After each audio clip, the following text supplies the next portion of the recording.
பணிச்சுமை காரணமாக வாக்காளர் தீவிர திருத்தும் பணிகளுக்கு போதிய அவகாசம் வழங்க வலியுறுத்தி வருவாய்த்துறை ஊழியர்கள் கூட்டமைப்பு சார்பில் கண்டன ஆர்ப்பாட்டம் நடைபெற்றது. நாளை முதல் எஸ்ஐஆர் பணிகளை புறக்கணிக்கப் போவதாக அறிவித்துள்ளனர்.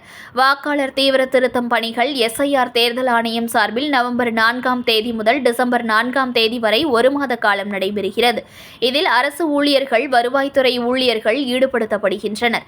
இதனால் தங்களுக்கு கூடுதல் பணிச்சுமை ஏற்படுவதாகவும் திருத்தும் பணிகளை 3 மாத காலத்திற்கு நீட்டித்து தர வேண்டும் என்று வலியுறுத்தி வருவாய்த்துறை ஊழியர்கள் கூட்டமைப்பு சார்பில் மாவட்ட நிர்வாகம் மற்றும் தமிழக அரசுக்கு மனு செய்யப்பட்டுள்ளது.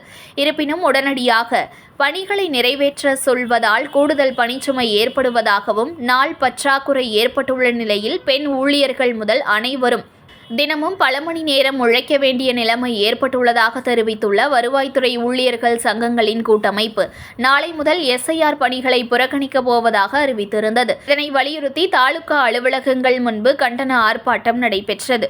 மயிலாடுதுறை வட்டாட்சியர் அலுவலகம் முன்பு நடைபெற்ற போராட்டத்தில் ஏராளமான வருவாய்த்துறை ஊழியர்கள் பங்கேற்று தங்கள் கோரிக்கைகளை வலியுறுத்தி கண்டன கோஷங்கள் எழுப்பினர்.